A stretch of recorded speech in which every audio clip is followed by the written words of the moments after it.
So I'll just formally say thank you to you for giving us the time and opportunity to connect on this conversation. And I want to use this next 30 minutes to go ahead and connect your dots between your expertise in the space of people and human resources, connecting it. I see a lot of connection with nature, and then a connection with purpose. So lots of dimensions I can see from whatever little I've understood from your profile. And I want to see how we can connect the dots for others to benefit from it, Mr. Ramesh. Sure. Thank you, Shripriya. I will try my best.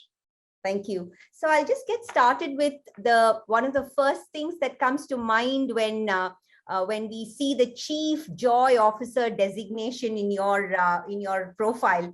It's awesome that you're having such a designation, but what life events, Mr. Ramesh, has changed your perspectives to choose this designation?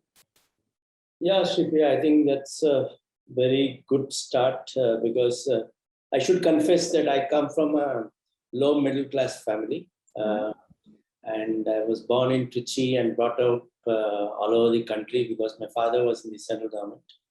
And I've been all across the country. And after I started my career way back in 81, I started at Steel Authority of India Limited as a management trainee in Bhilai Steel Plant.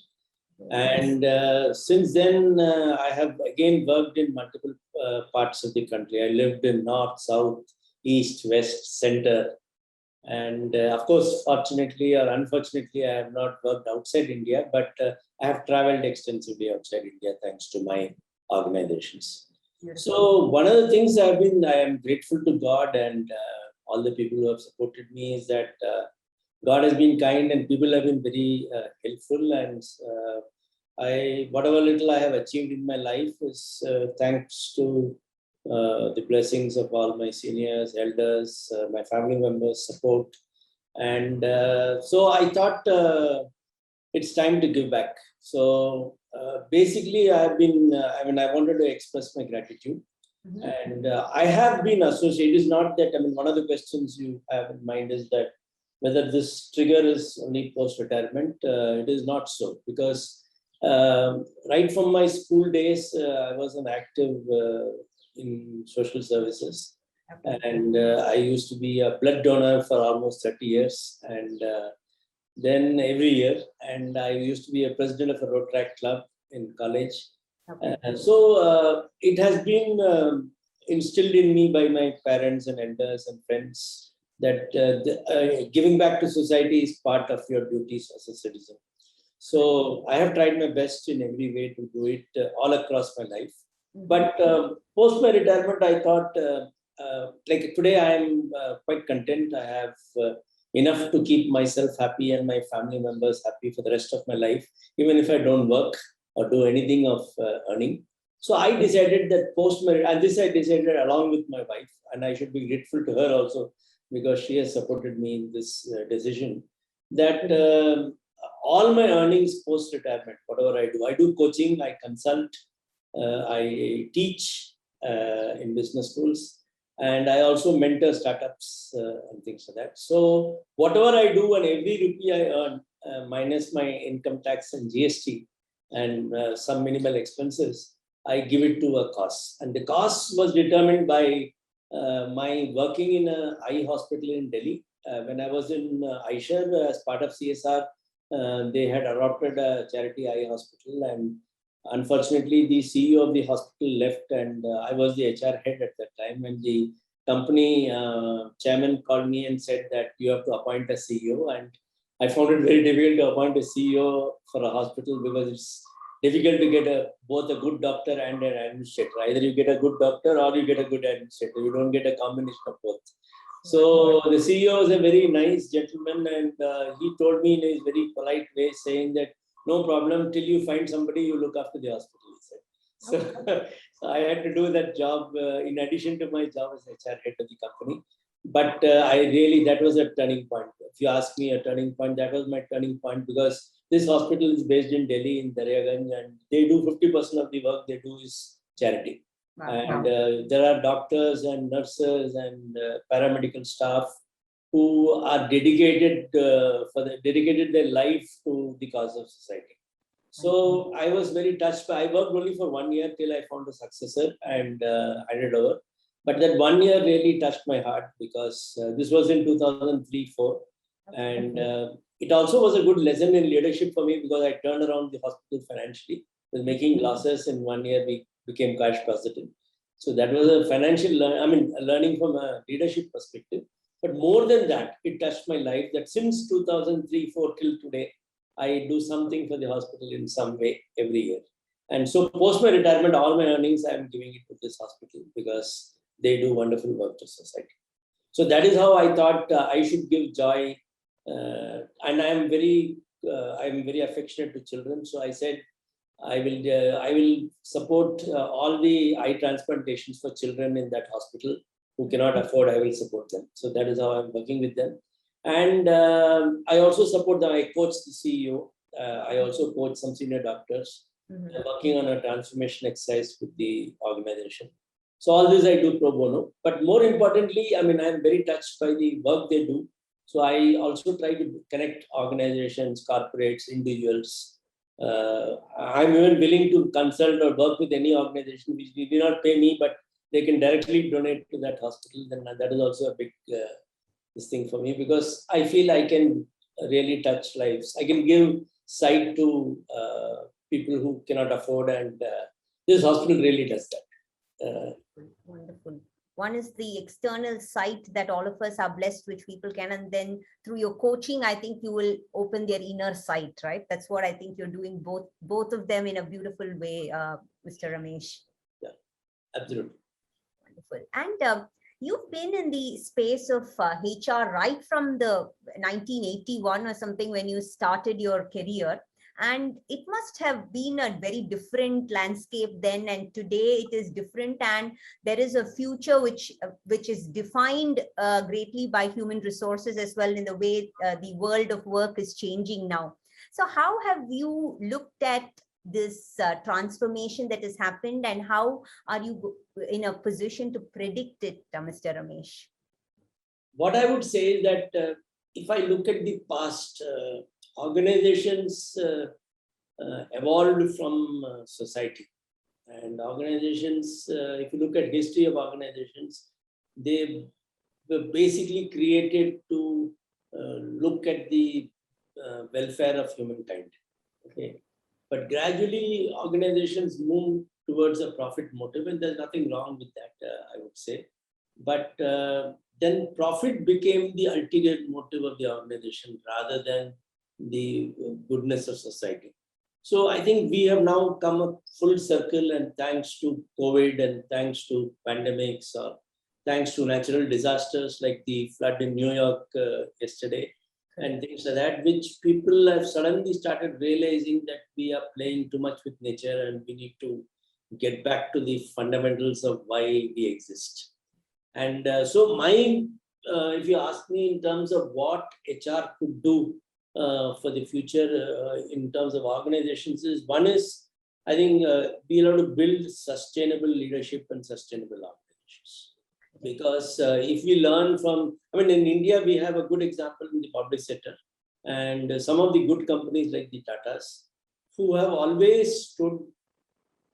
I remember there's this famous quote of J.R.D. Tata where somebody asked him that you produce CEOs for the country. And he said, yes, I don't mind if I'm producing. Somebody asked him that many of your CEOs are leaving and joining other organizations. So he replied saying, if I'm ready, if Tata is able to produce CEOs for the country, then I don't mind, because that is what I want. He also went on to say that I want Tata's to be one of the happiest organizations in the world rather than the most profitable. So I think we have to look at it that way. Organizations have to become sustainable. How do we balance these needs of the organization in terms of money vis-a-vis the needs of society which they are serving, and not work at cross purposes? So that is something which I think we'll have to work on.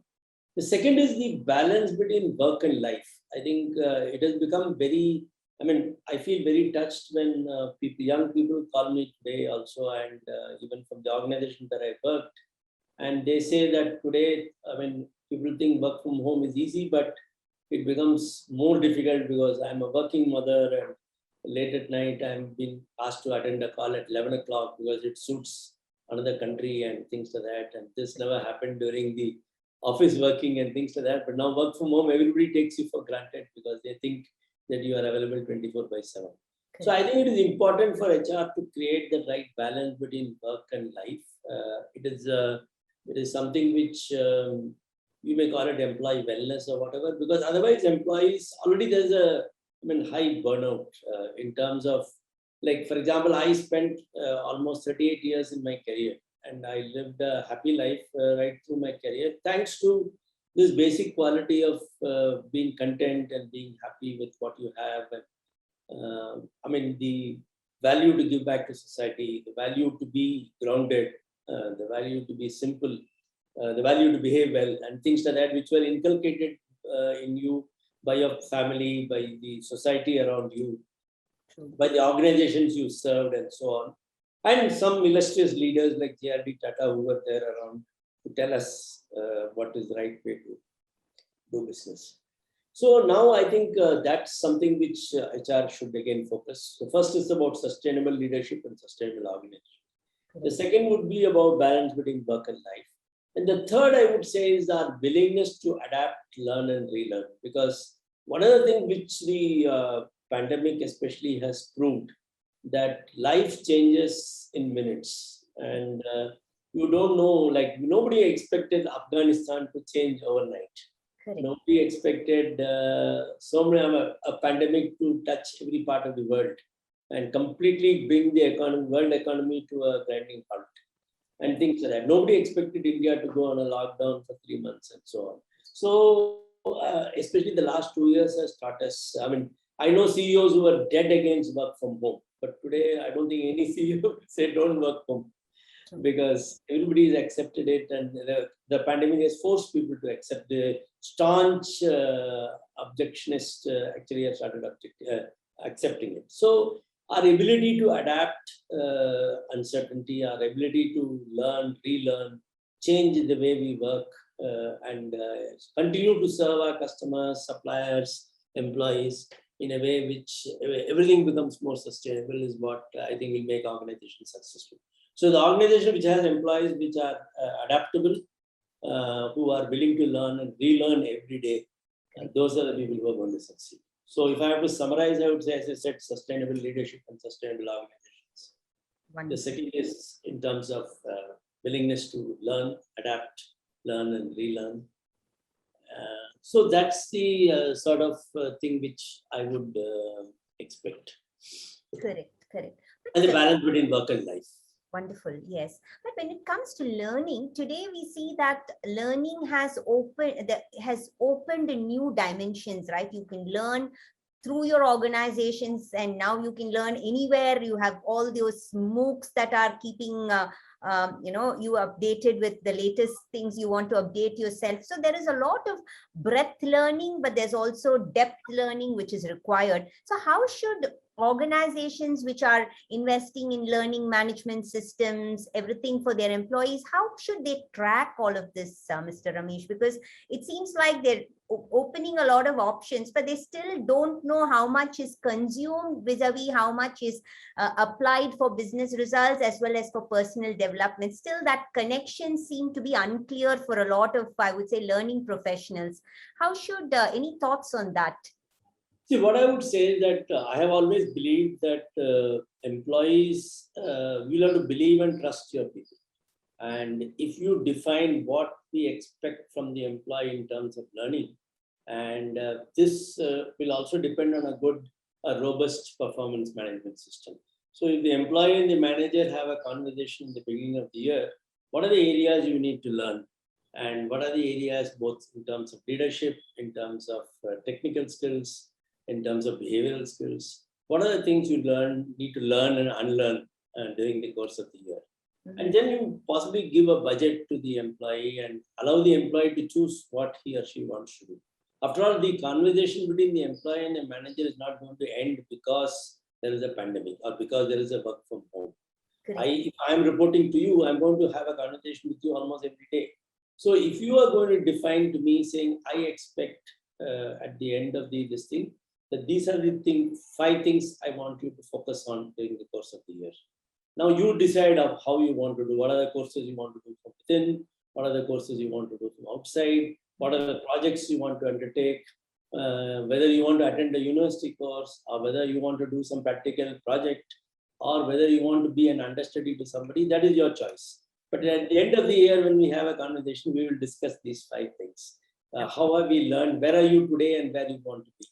And that is what we will discuss. So these conversations are something which I'm sure organizations well on it. It is the ability to build, and maybe the work from home and this offline type of working is creating more demands on the managers to be more skillful in these conversations. Correct. Because when you are face to face, it's possibly easier to have a conversation.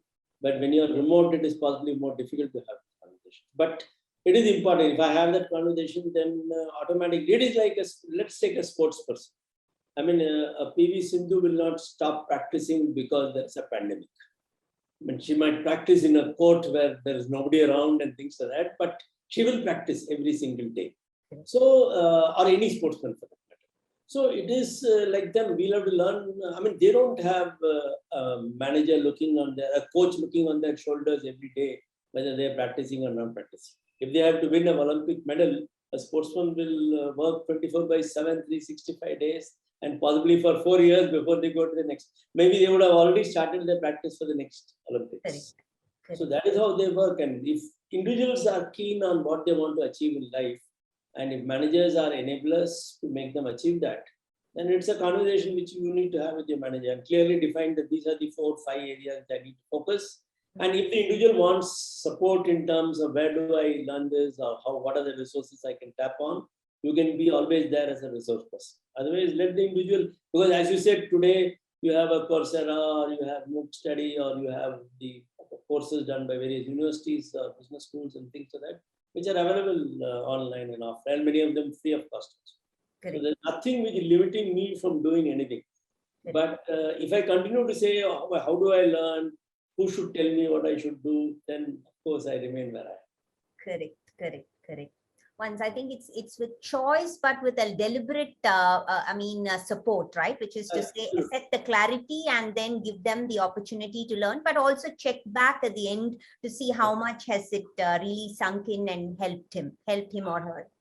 For example, even in the role, I always used to say that I used to believe in a lot of empowerment. Okay, the role of a manager or a leader is to just draw the boundaries and define the values which you need to live on. And that's it. After that, the employee goes out of the boundary. It's like a hockey match or a football match. If you go outside the boundary, you can't play. I mean, you will be fouled. But as long as you are within the boundary and you are playing and you're not making fouls, it's fine. Let the individual play the way he or she wants to. True. I mean, you are an executive coach, mentor, and advisor, and coaching is looked as one of these sustainable leadership approaches, right? So what is your understanding? And today the supply side for coaches are more than the demand or anything. Like earlier you used to feel there were few coaches and coaching was still evolving, but today you see a lot of people, either internal coaches who are certified, there are external coaches. So what would be happening in this? Any thoughts on how this coaching industry is evolving, or what's the next wave in coaching, Mr. Ramesh? See, what I would say is that coaching will become a way of life within an organization also. And possibly now it will go beyond organization, where it will become a way of life in society. Like the other day, I was having a conversation with a young lady who used to work with me. And now this lady is quite successful in her career. Unfortunately, she did not have a good marriage, so she got divorced and things like that. She's quite young. She's maybe in her 30s. And so while having this conversation, I was asking her what next as far as her life is concerned. And then she told me that she got divorced about 7-8 years back. But she was telling me that, no, now I realize that I need to look at life differently and things like that. So what I'm saying is that individuals beyond organizations also need coaching. You may call them life coaching or whatever. So, and the fact is that today, unfortunately, I mean, this I have predicted in many blogs I have written. Maybe you can go through my site and you'll get all of them. Sure. Is that unfortunately, family as an institution has broken down. So earlier, when I had a problem, I had my sisters, brothers, uncles, aunts, neighbors to guide me. I used to go running to them saying, I'm not able to have a conversation with my father because he is very tough and he doesn't listen to me. So can you listen to me? And the uncle or aunt or neighbor, whoever, became like a counselor, a coach, and sometimes a mentor. And they used to also become a bridge between me and my father. Correct. Okay, or my mother, whatever be the case. So today, the family as an institution has broken down completely. Okay, because of various reasons. I'm not saying right or wrong. I'm not even making a judgment, but I feel it's as an institution it has broken down because we were very, very proud of family as an institution in India. Correct. But it is broken down. So we can't deny that. And second, for example, today even husband and wife, many of them don't live in the same city. I mean, husband is in one city, wife is in another city, and they meet on weekends. So again, I'm not saying it's right or wrong. I'm not even passing a judgment, but I'm only saying where will be the family. I mean, the children will be in some other city. So the family is not there. Second, marriage as an institution is broken down. Okay, in most cases, marriages, I mean, unfortunate it is, but I used to have a habit, and even today I have, that if anybody invites me for a marriage, if I'm in that same city, I'll attend the marriage. Okay, and especially if an employee invites me, whether it's a workman or whether it is a CEO, it doesn't matter. If an employee invites me that this is my daughter's marriage or my son's marriage or brother's marriage or whatever, if I'm in that city, I'll attend it. Okay. So in the last, maybe it's about 10 years, I would say, I have seen that every marriage I have attended, almost 1/4 of them, or maybe 1/3 of them, have broken down within 3 to 5 years. Okay, now again, I mean, we can't pass judgments of why it is broken down because every individual has a right to choose whether to live with someone or not live with someone. And compatibility is not something which is ordained by society, or it cannot be determined by astrologers or horoscope readers and so on. So it is unfortunate. But so because of marriage breaking down, again, you don't have an emotional connect with anyone. Okay, I mean, all this Facebook and social media. I'm quite active on social media, but I can tell you that all the social media is something which does not create emotions to human beings. Okay, I may have 23,000 followers on LinkedIn. Okay, but tomorrow if I am admitted in a hospital, how many people will come and see me? I'm not sure, except my close friends or my relatives and so on. So that is the true test of when you are in crisis, who is there around. Okay. In the past, if, for example, even today, I may have friends from my Billai days. If I may not have spoken to them for years together, but if I call them, they are there for me. If I am in need, they are there to support me, and so on. So that is something which is missing. So this is where I would say that we need to build that emotional connect. So what I'm trying to say is whether it is individuals, whether it is institutions, whether it is society at large, I think everyone needs coaching in some form or the other. And so there is an opportunity for people to do it. And as long as they feel that you're adding value to their life, I think they will come. Correct. Wonderful, very nice connection, because it's not coaching, which looked like developmental and very focused on executives. It's now moving to look at life. And I think what you said, the institution of family and the institution of human relationships is rechanged and made the need for, life coaching to take predominance, right? For all of us. Absolutely. Correct. So I've observed also, Ramesh, that there are a lot of blogs that you write, and there is a lot of things connected with nature. Yeah. And what is it that we can learn from her that majority of us still are not recognizing? We're blindsided. Yeah, actually, I have been an admirer of nature for a long time. I mean, that is one of my pastimes, my hobbies, you can say. I travel a lot. I love traveling, driving around, and I also like a little bit of photography. I'm an amateur. I'm not a professional, but I just click using my phones or cameras or whatever and things like that. But I find nature fascinating even in everyday life because, like, I've written on trees, I've written on birds. So I believe that everything, like, you can learn so much from them in terms of sustainability, in terms of giving more than you take, in terms of self-dependence, in terms of gratitude. I mean, just imagine a dog. I mean, I had a Labrador in my house some years back. And I remember that dog used to never eat if my wife scolded her. And she will wait for my wife to calm her down and almost say sorry, then only she'll eat. So that is the sort of gratitude which dogs have for human beings. So similarly, birds, trees, mountains, I mean, there are so many things you can learn from them. And if we observe nature, I mean, you find that nature has a way of sustaining itself. It doesn't depend on others. Whether you take a tree or whether you take a mountain or whether you take an animal. I mean, it does not depend on others to sustain itself. Similarly, it has a habit of being grateful to whoever serves them. I mean, I know of, I mean, you see it all around you. I mean, nowadays, thanks to all these social media medium, you can see that you get so many stories of elephants protecting tigers, or I mean, some calf being taken care of by some wild animal and so on. So I find nature very fascinating in terms of like one of the hobbies I have developed now is that every day I post a story on Instagram where I ask people to identify a place based on, like, for example, this month, and every month I try to change the theme. Last month I asked what is the national bird of different countries. So I used to post the photograph of a bird of a country and ask, name the country there. So it is one way of my connecting to my friends and my followers, you can say. So similarly, I find that, I mean, nature has taught me a lot in terms of how to weather a storm, how to bounce back. I mean, I lived in Mumbai for 8 years, and I can tell you that city taught me so much in terms of resilience, in terms of ability to bounce back.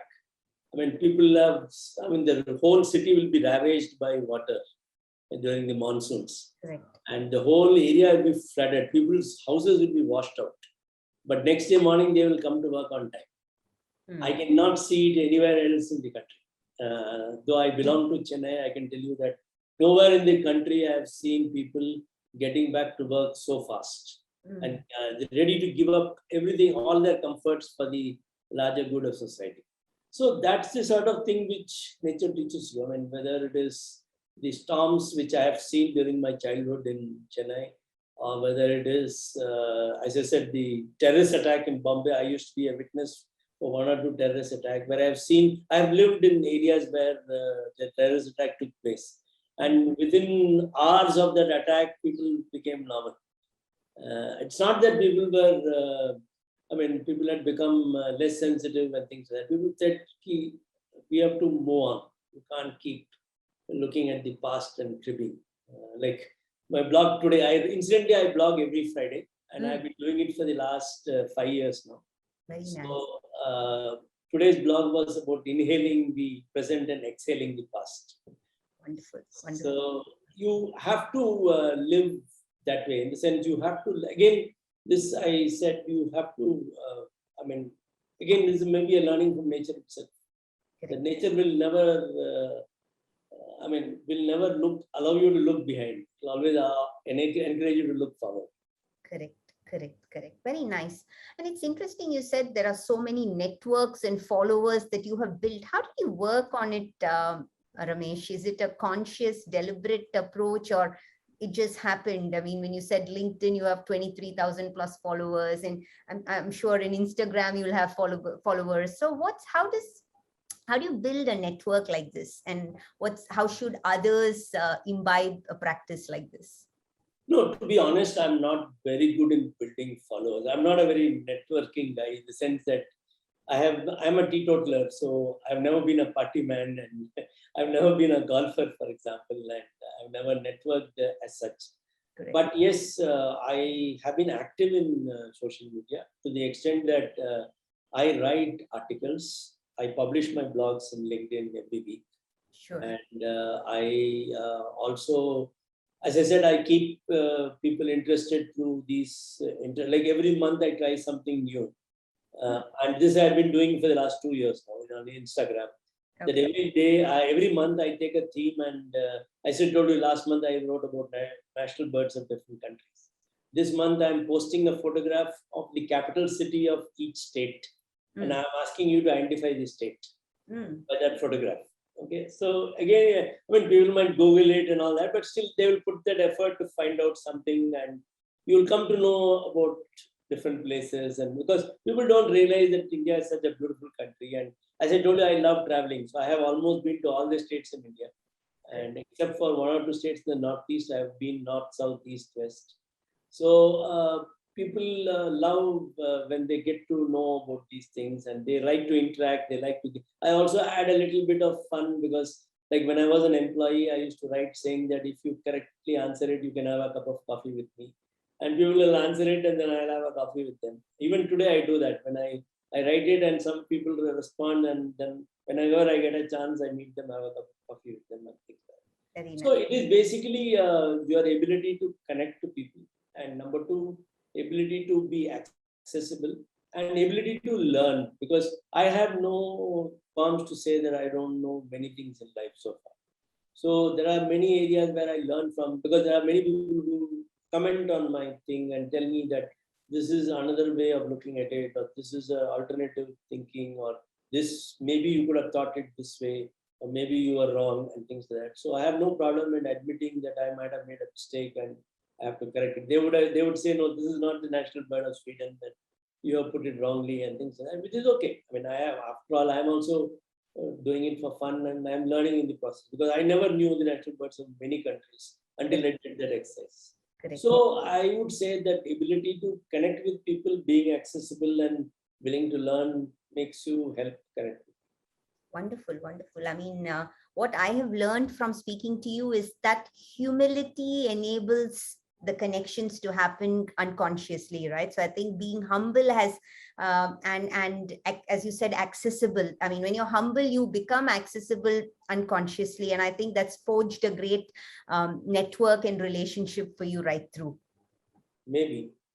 Yes, I should say thank you, Ramesh, for giving this time to us, and also having a very honest and open conversation on many different things, be it coaching, be it nature, be it leadership, HR for the future. So it's a good diverse conversation, and I hope this enables the others who are listening or reading it also.